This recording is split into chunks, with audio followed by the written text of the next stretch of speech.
Bonjour, nous allons voir comment on peut faire participer tous les élèves au cours d'une séance de classe en ligne.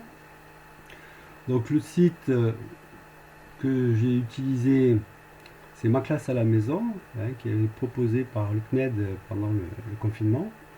Donc on s'inscrit sur ce site avec une adresse professionnelle et on a accès à un lien pour les élèves, un lien participant, et votre lien personnel, le lien modérateur.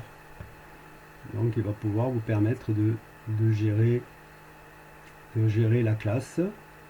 L'intérêt de cette plateforme, c'est qu'on peut partager des applications que vous avez sur votre ordinateur, des logiciels, des fenêtres internet, des documents, donc pour faire votre séance. Donc alors, ce qui est intéressant, c'est que l'application qu'on peut utiliser, c'est une application de questionnaire en ligne. Alors celle que j'ai utilisée s'appelle Kahoot. Kahoot, vous avez à votre disposition un grand nombre de questionnaires déjà existants. En cliquant sur l'onglet Discover, vous pouvez modifier à loisir des questionnaires existants et vous pouvez en créer vous-même qui correspond à la séquence que vous voulez faire.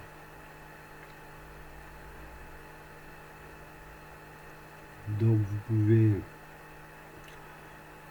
partager cette application avec les élèves et les élèves voient donc sur leur classe virtuelle, voient ce lien avec l'adresse à joindre, un code d'accès, et ensuite ils doivent indiquer leur ça vous pouvez vous pouvez lancer des questions préliminaires qui ont trait au chapitre précédent, à la séance précédente, pour voir ce qu'ils ont intégré de ce qui a été fait précédemment. Donc vous pouvez revenir discuter. Ce que j'ai oublié de dire, c'est que c'est une application qu'ils peuvent utiliser sur leur smartphone. Donc c'est ce que j'utilise habituellement en classe. Donc là, ils répondent au questionnaire sur leur smartphone directement. Donc ce qui permet d'avoir le visuel sur leur ordinateur. Étant donné que le temps intervient, ceux qui savent rapidement. Donc ce questionnaire vous donne un résultat avec un histogramme, une réponse, et vous pouvez il s'opère donc expliquer les points. Un classement, on tient compte de la réponse et aussi du temps de réponse. Alors ça, les élèves nous aiment bien.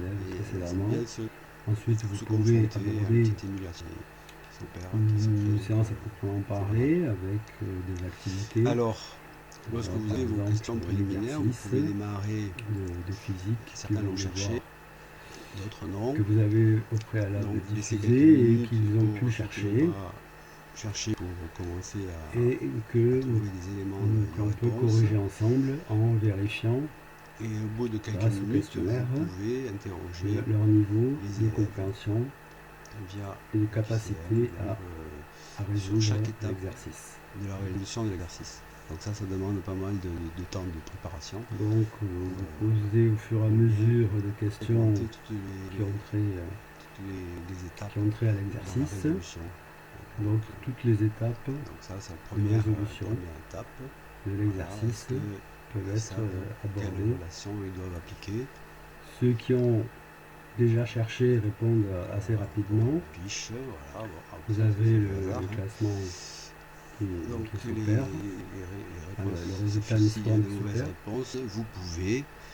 Ce qui plaît aux élèves, c'est qu'il y a un classement aussi qui s'opère en fonction des bonnes réponses et du temps de réponse. Vous pouvez leur donner la parole. Temps de réponse au cours du questionnaire.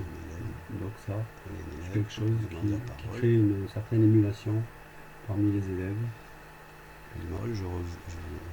Lorsque les questions n'ont pas été comprises, vous pouvez avec paramètres de la session, vous pouvez donner faire la parole à certains élèves qui la demandent, poser des questions au fur et à mesure, et ainsi vous pouvez leur donner la parole sur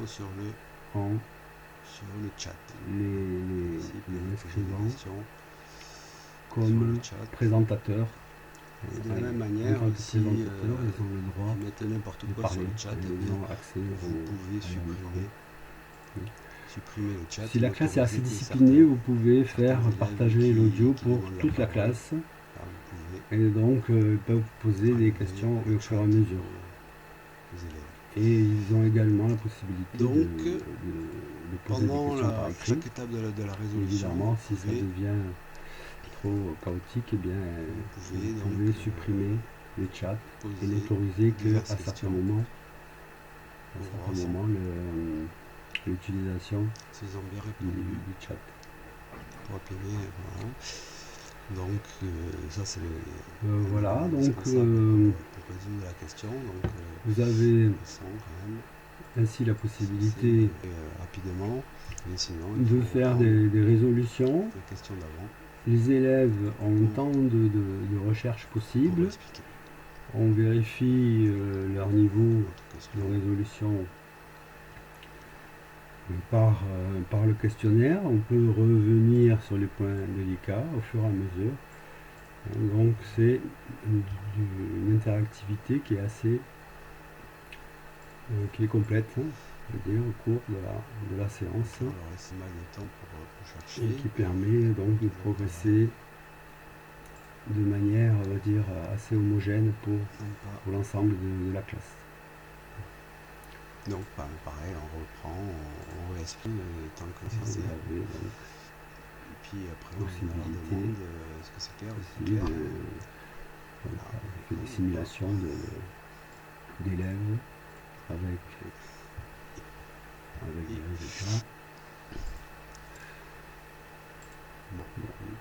Voilà, c'est clair, on avance, etc. Donc il se perd à la fin, pose la question suivante, jusqu'à que termine la question. C'est anecdotique. Et donc à chaque moment, les sonder sur la clarté ou non des explications. Dans chaque étape intermédiaire, on leur laisse le temps nécessaire de la recherche. L'intérêt, c'est que le questionnaire en ligne se met en stand-by jusqu'à que vous le lanciez ici, texte, par le biais de partage donc voilà, ça c'est intéressant. Les élèves adorent avec un document habituellement en classe. Des logiciels. Ça permet de faire quelque chose d'un peu convivial et questionnaire. Ils ont quelque chose à faire. Donc un temps pour recherche, un temps pour une grande interactivité. Répondre aux questionnaires. Voilà. Et puis ensuite, aussi le temps des questions par le biais de c'est que les réponses peuvent être sous forme sous forme d'images. Vous pouvez intégrer des images. Donc c'est intéressant lorsqu'il y a des formules, des relations assez complexes à indiquer.